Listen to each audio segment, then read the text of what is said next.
வணக்கம் நண்பர்களே. RRB ALP so assistant loco pilot call for வந்திருக்கு.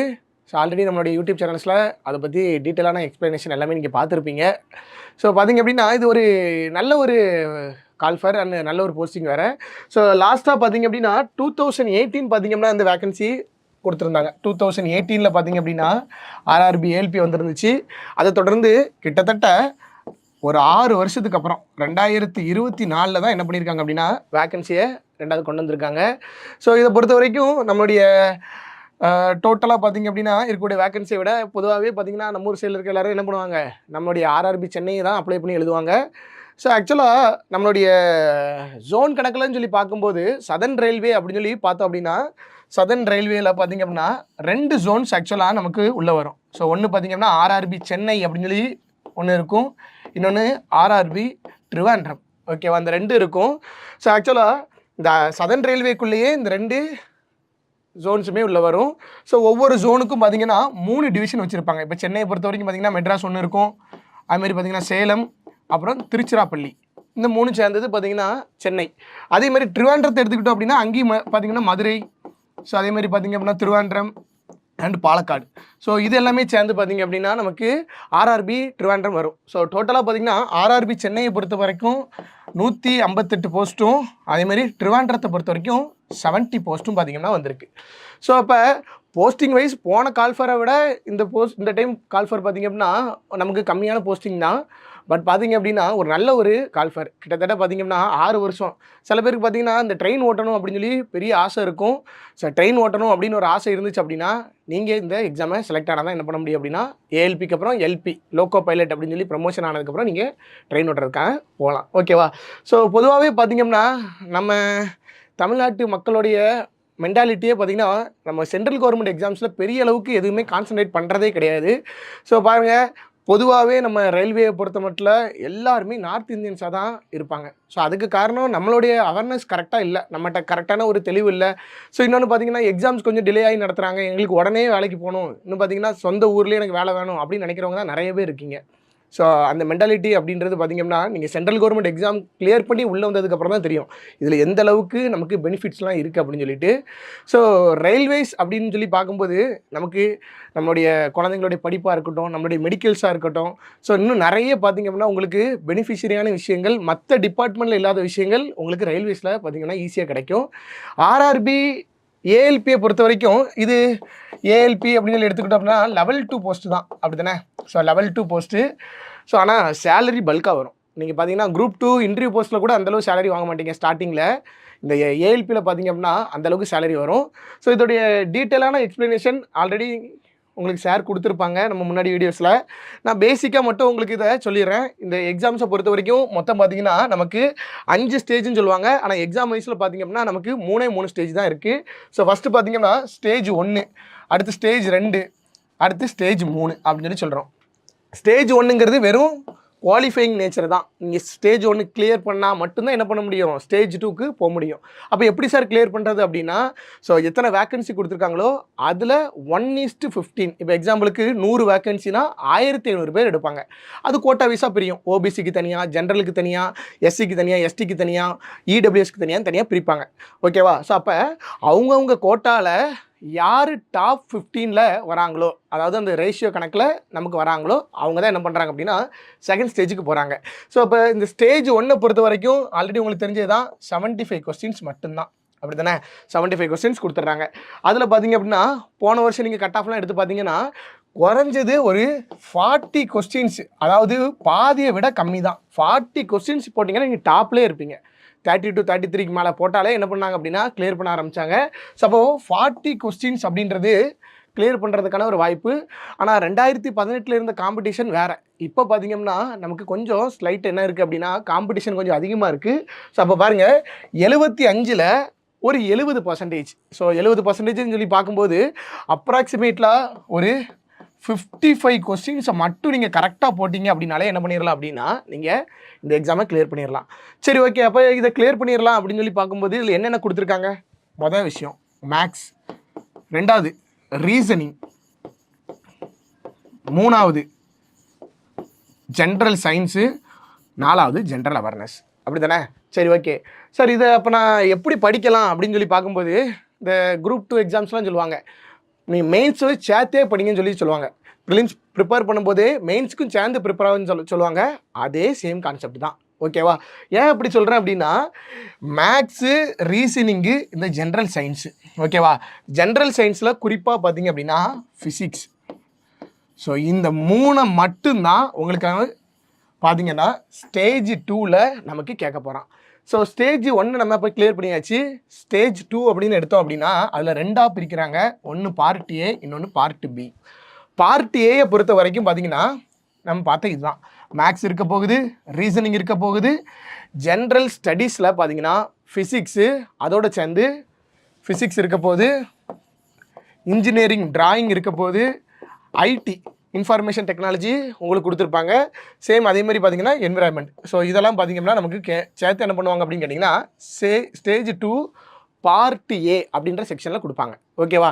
இதே பார்ட் பிங்கிறது நம்ம ஒரு ட்ரேடை செலக்ட் பண்ணுவோம். ஸோ இது பார்த்தீங்க அப்படின்னா நமக்கு இந்த எக்ஸாமுடைய பிரைமரி குவாலிஃபிகேஷனே என்னென்னு கேட்டிங்கன்னா ஐடிஐ படிச்சிருக்கணும், அல்லது பாலிடெக்னிக், அல்லது இன்ஜினியரிங். இவங்க தான் பார்த்தீங்கன்னா நமக்கு இதுக்கு எலிஜிபிள் அப்படின்னு சொல்லி நம்ம பார்த்துருப்போம். ஸோ ஐடிஐலுமே என்சிவிடி அல்லது எஸ்சிவிடி அந்த அந்த இன்ஸ்டியூஷனால் அந்த கவுன்சிலால் என்ன இருக்கணும் அப்படின்னா அது ரெகனைஸ்டு இன்ஸ்டியூஷனாக இருக்கக்கூடிய இடத்த படிச்சிருக்கணும். ஓகேவா? ஸோ அப்படி இருந்துச்சு அப்படின்னா நமக்கு எலிஜிபிள் ஐடிஐ, பாலிடெக்னிக், இன்ஜினியரிங். அப்போ நீங்கள் அப்ளை பண்ணும்போதே என்ன பண்ணுவீங்க அப்படின்னு கேட்டிங்கன்னா ஒரு ட்ரேடை செலக்ட் பண்ண சொல்லுவாங்க. நம்ம அதுக்கு கீழே தான் செலக்ட் ஆகணும். அப்போ அந்த இன்ஜினியரிங் குவாலிஃபிகேஷனில் இருக்கவங்க மட்டும்தான் அப்ளை பண்ணுவாங்க. பொதுவாகவே நிறைய பேர் யார் ஐடிஐ தான் அப்ளை பண்ணுவாங்க. ஐடிஐயும் பாலிடெக்னிக் தான் நிறைய அப்ளை பண்ணுவாங்க. ஸோ அப்போ பாருங்களேன், உங்களுக்கு ஜென்ரல் காம்படிஷனே ரொம்ப குறைஞ்சி போயிடும். ஏன்னா டெக்னிக்கல் போஸ்ட்னால இந்த 3 படித்தவங்க மட்டும்தான், அதுவும் குறிப்பாக எலக்ட்ரானிக்ஸ், அது எலக்ட்ரிக்கல், மெக்கானிக்கல், ஆட்டோமொபைல் இன்ஜினியரிங், இந்த மாதிரி லிமிட்டடான இன்ஜினியரிங் படித்தவங்க மட்டும்தான் என்ன பண்ண முடியும்னு கேட்டிங்கன்னா இந்த ஜாபுக்கு எலிஜிபிள். அப்படின்றப்ப 1000 பேர் இருக்கக்கூடிய இடத்துல நமக்கு 100 பேர் அப்படின்றதான் காம்படிஷனாகவே இருக்க போகுது. ஓகேவா? ஸோ அப்போ பாருங்கள், இந்த ஸ்டேஜ் 2வை பொறுத்த வரைக்கும் நம்ம ஒரு ட்ரேடை செலக்ட் பண்ணுவோம். அந்த ட்ரேடில் என்ன பண்ணணும் அப்படின்னு கேட்டிங்க அப்படின்னா நம்ம குவாலிஃபை ஆகணும். ஓகேவா? குவாலிஃபைங் பர்சன்டேஜ்லாம் அவங்க கொடுத்துட்டாங்க. சாரும் உங்களுக்கு பார்த்தீங்கன்னா கால்ஃபரில் சொல்லியிருப்பாங்க.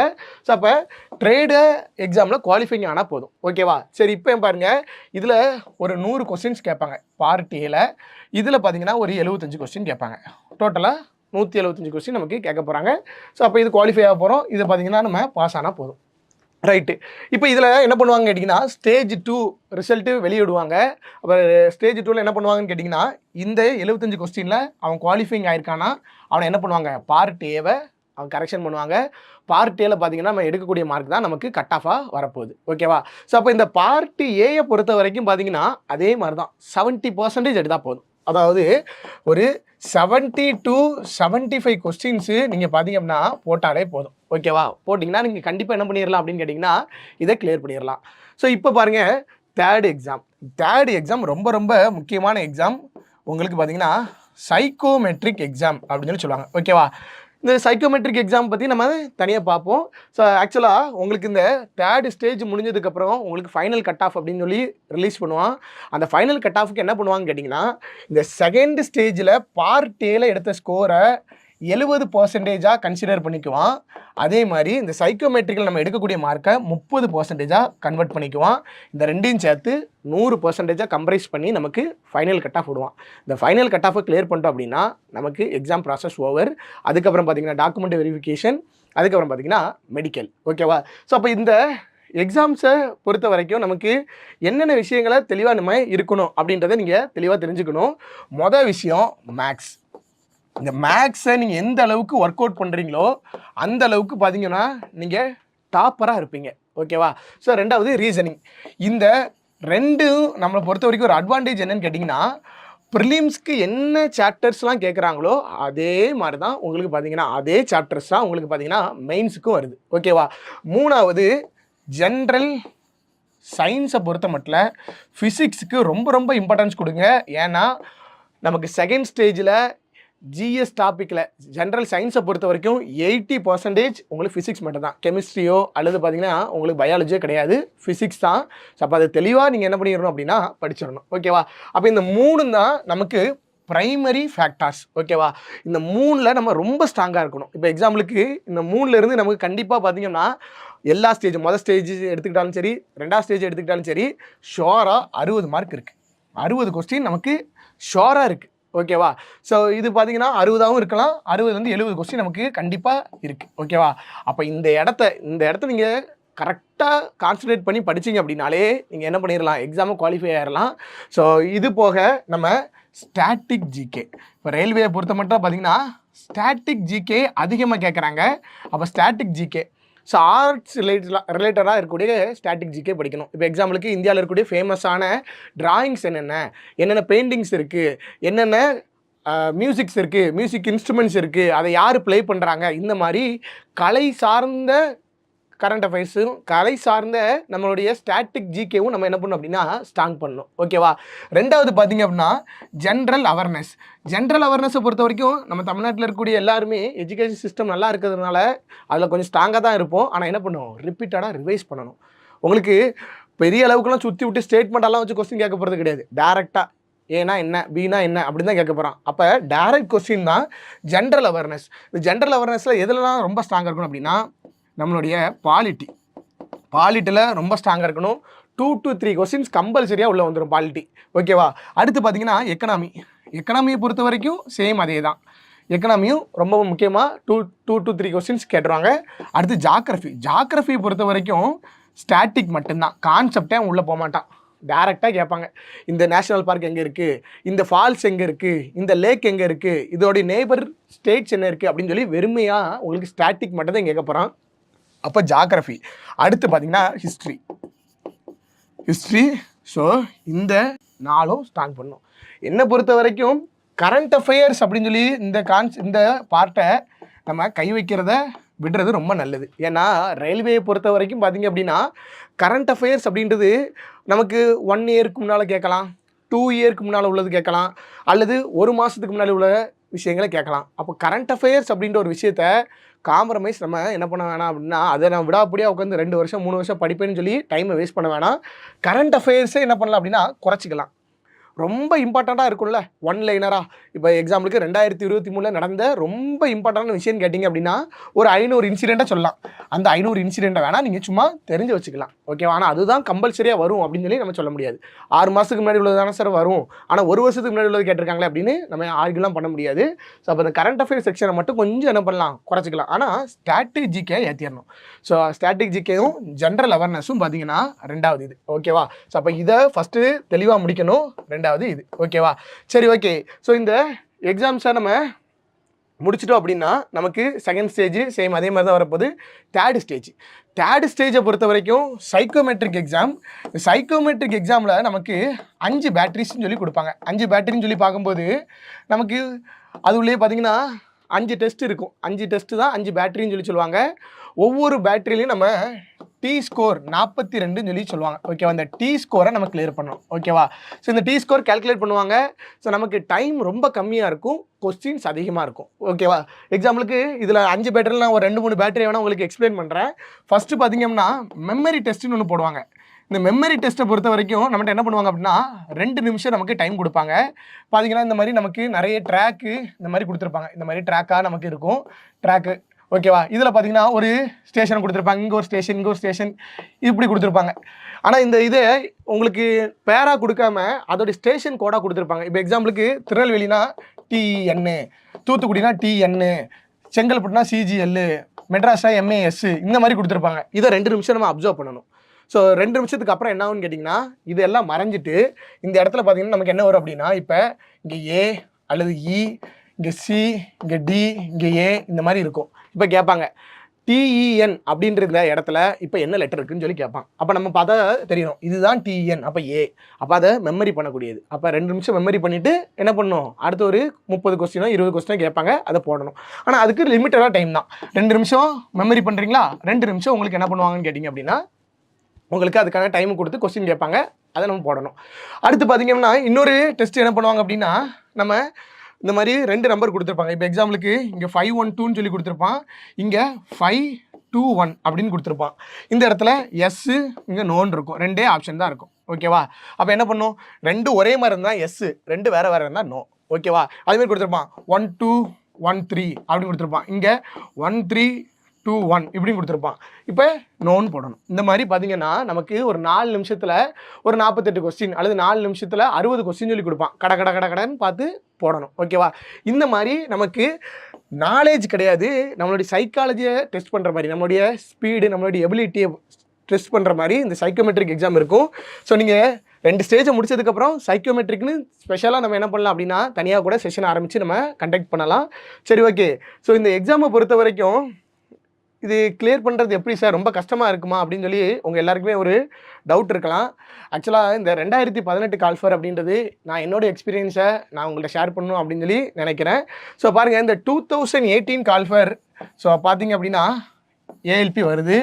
ஸோ நான் என்னுடைய கேரியரில் நான் அட்டன் பண்ண மொதல் எக்ஸாம் எதுன்னு கேட்டிங்கன்னா RRB ALP 2018. ஓகேவா? ஸோ அப்போ பாருங்கள், இந்த ALP மார்ச் 31 2018 அப்ளை பண்ணி முடிக்கணும். ஓகேவா? இதான் நம்மளுடைய லாஸ்ட் டேட்டு. அப்போ இந்த லாஸ்ட் டேட்டுக்குள்ளே நம்ம என்ன பண்ணியிருக்கணும் அப்படின்னா டிகிரி முடிச்சிருந்துருக்கணும். ஓகேவா? நான் எப்போ டிகிரியை முடித்தேன் அப்படின்னா ஏப்ரல் 26 2018 நான் டிகிரி முடித்தேன். அப்போ பாருங்கள், அப்ளை பண்ணி முடிக்கக்கூடியதுக்கு முன்னாலேயே நான் என்ன பண்ணல, டிகிரி முடிக்கலை. அப்ளை பண்ணக்கூடிய டேட் முடிஞ்சதுக்கப்புறம் தான் நான் டிகிரி முடிச்சிருக்கேன். ஆனால் இது எனக்கு தெரியாது. நான் என்ன பண்ணேன் அப்படின்னா எக்ஸாம் அப்ளை பண்ணி எழுதினேன். 3 ஸ்டேஜ் அதே மாதிரி தான். ஸ்டேஜ் 1, ஸ்டேஜ் 2, ஸ்டேஜ் 3 3 கிளியர் பண்ணி 4ஆவது ஸ்டேஜ் டாக்குமெண்ட் வெரிஃபிகேஷன். ஓகேவா? இந்த டாக்குமெண்ட் வெரிஃபிகேஷன் போனதுக்கப்புறம் தான் தெரியும் எனக்கு பார்த்தீங்கன்னா இந்த எக்ஸாமுக்கே எலிஜிபிள் கிடையாது அப்படின்னு. ஓகேவா?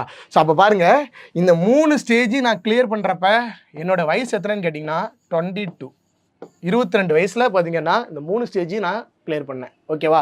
ஸோ பார்த்தீங்கன்னா prelims, mains and psychometric.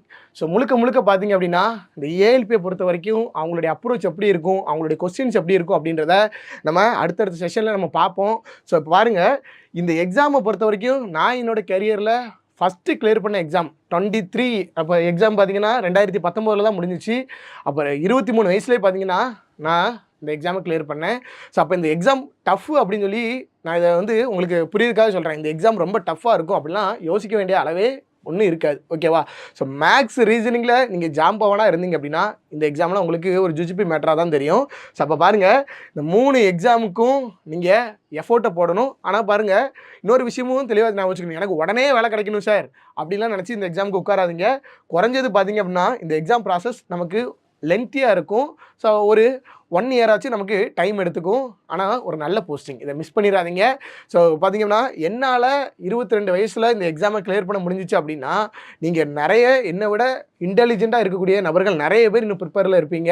So உங்களாலேயும் இந்த எக்ஸாமை கிளியர் பண்ண முடியும். ஸோ அப்போ பாருங்கள், இந்த 2018 நான் என்னுடைய ALP வாய்ப்பை விட்டேன். ஆனால் 2019 வந்த NTPCயை நான் கிளியர் பண்ணி இப்போ பார்த்தீங்கன்னா சென்னையில் தான் நான் ஒர்க் பண்ணிகிட்ருக்கேன்.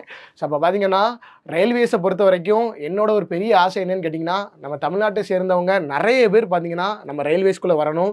ஏன்னா பொதுவாகவே நிறைய பேர் பார்த்தீங்கன்னா நார்த் இந்தியன்ஸாக தான் இருக்காங்க. ஸோ அவங்க பார்த்தீங்கன்னா நம்ம மக்களை நினச்சா எப்படின்னு தெரியாது. இப்போ பிகாஸ் பார்த்தீங்கன்னா இப்போ எங்கள் பேட்சில் பார்த்தீங்கன்னா நாங்கள் எழுதுகிறப்ப கிட்டத்தட்ட ஒரு 8-9 பேர் பார்த்தீங்கன்னா பீகாரை சேர்ந்தவங்களாம் இருந்தாங்க. அதே பார்த்தீங்கன்னா தமிழ் ஆளுங்க அப்படின்னு சொல்லி பார்க்கும்போது இப்போ ஒரு மொத்த கணக்கை எடுத்துக்குவோம். மொத்த கணக்கில் இப்போ சென்னை டிவிஷனில் 232 பேர் செலக்ட் ஆகிருந்தாங்க. அந்த 232 பேரில் தமிழ் எத்தனை பேருன்னு கேட்டிங்க அப்படின்னா 20 பேர். பீகார் எத்தனை பேருன்னு கேட்டிங்க அப்படின்னா 140 பேர். ஆனால் பீகார் தான் பார்த்தீங்கன்னா எஜுகேஷன்லேயே ரொம்ப கம்மியான மாநிலம், அப்படி தானே? ஆனால் இங்கே அவேர்னஸை பொறுத்த வரைக்கும் மிகவும் குறைவான மாநிலம் எதுன்னு கேட்டிங்கன்னா தமிழ்நாடு தான். ஓகேவா? ஸோ அப்போ இந்த சென்ட்ரல் கவர்மெண்ட் எக்ஸாம்ஸில் நீங்கள் நிறைய கான்சன்ட்ரேட் பண்ணணும். ஸோ நீங்கள் TNPSC மட்டும் தான் என்னுடைய வாழ்க்கை, எனக்கு வீட்டு பக்கத்துலேயே வேலை அப்படின்ற ஒரு மைண்ட் செட்டை கலைச்சிட்டு பார்த்தீங்க அப்படின்னா நீங்கள் என்ன பண்ணலாம் அப்படின்னா இந்த எக்ஸாம் அப்ளை பண்ணலாம். இன்னும் சில பேர் சொல்லுவாங்க இந்த சென்ட்ரல் கவர்மெண்ட்லாம் போயிட்டோம் அப்படின்னா நார்த் இந்தியா அப்படிலாம் தூக்கி போட்டுருவாங்க, அதெல்லாம் ஒர்க் பண்ண முடியாதுன்னு சொல்லுவாங்க. அப்படி கிடையவே கிடையாது. நீங்கள் RRB சென்னை அப்ளை பண்ணி எழுதுறீங்க அப்படின்னா உங்களுக்கு சேலம், திருச்சி அல்லது சென்னை இந்த 3ல் தான் உங்களுக்கு வேலை போட போகிறாங்க. RRB திருவாண்டம் அப்ளை பண்ணி எழுதுனீங்க அப்படின்னா உங்களுக்கு மதுரை, திருவாண்டம், பாலக்காடு இதில் தான் உங்களுக்கு எக்ஸாம் போட போகிறாங்க. நீங்கள் எந்த ஜோனுக்கு அப்ளை பண்ணுறீங்களோ அந்த ஜோனில் தான் உங்களுக்கு வேலை கிடைக்க போகுது. ஸோ அதனால் பார்த்தீங்கன்னா எந்த விதமான தயக்கமும் இல்லாமல் என்ன பண்ணுங்கள் அப்படின்னா இந்த எக்ஸாம் அப்ளை பண்ணுங்கள். ஸோ நம்ம அகாடமி வழியாக பார்த்தீங்கன்னா உங்களுக்கு நிறைய வழிகாட்டுதல் கொடுப்பாங்க. அதை மட்டும் தெளிவாக ஃபாலோ பண்ணுங்கள். நம்ம அகாடமியில் கொடுக்குற மெட்டீரியல்ஸ், நம்ம அகாடமியில் கொடுக்கக்கூடிய கைடன்ஸ், நம்ம அகாடமியில் வைக்கக்கூடிய டெஸ்டஸ், இதை மட்டும் தெளிவாக ஃபாலோ பண்ணுங்கள். ஏன்னா இந்த இடத்துல இந்த எக்ஸாமை கிளியர் பண்ணுறதுக்கான ஒரு நல்ல நாலேஜும் நிறைய எக்ஸ்பீரியன்ஸும் நம்மளுடைய அகாடமிக்கு இருக்குது. ஸோ அதனால் இந்த ஆப்பர்ச்சுனிட்டி யூஸ் பண்ணி எல்லாரும் விரைவில் என்ன மாதிரியே ரயில்வேஸ்குள்ளே வரதுக்கு என்னுடைய வாழ்த்துக்களை நான் தெரிவிச்சுக்கிறேன். So thank you to all. Suresh IAS Academy, வெற்றியின் முகவரி.